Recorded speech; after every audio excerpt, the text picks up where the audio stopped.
चला तर मंडळी, घरात 1-2 जणच असेल किंवा रात्रीच्या जेवणात काय बनवायचं सुचत नसेल तर पटकन तुरीची डाळ धुवायची, त्यामध्ये पाणी, हळद, तेल, मीठ घालायचं आहे. तांदूळ धुवून घ्यायचा, त्यामध्ये पाणी, मीठ, तेल घालायचे, दोन्ही डबे लावायचे. खाली कुकरला पाणी आणि जाळीसुद्धा ठेवली आहे. भाताचा डबा वर ठेवायचा म्हणजे भात पिवळा होत नाही. कुकरचं झाकण लावून 3-4 शिट्ट्या करून कुकर गार करायचा. भातामध्ये मी नेहमीपेक्षा पाणी थोडं कमी घातलं होतं कारण भात मला मोकळा हवा होता. डाळ भात झालेला आहे. भात ताटात काढून गार करायला ठेवायचा. डाळ घोटून घ्यायची आहे. तेल गरम करून जिरं, मोहरी, कढीपत्त्याची फोडणी करायची. अर्धा चिरलेला टोमॅटो, 1 तमालपत्र, 1 इंच दालचिनी घालून टोमॅटो मऊ होईपर्यंत परतायचं.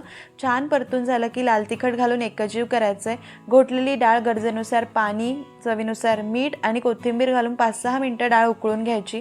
जिरा राईस करायचा. तेल गरम केलं, त्यामध्ये जिरं, कोथिंबीर, भात घालायचा, मिनिटभर परतायचा. डाळ आणि जिरा राईस तयार आहे. हे मी अक्षय तृतीयेच्या थाळीमध्ये बनवलं होतं. तुम्हाला अक्षय तृतीयेची थाळी पाहायची असेल तर चॅनलवर आहे, फोटो खालच्या त्रिकोणावर क्लिक करून नक्की पहा.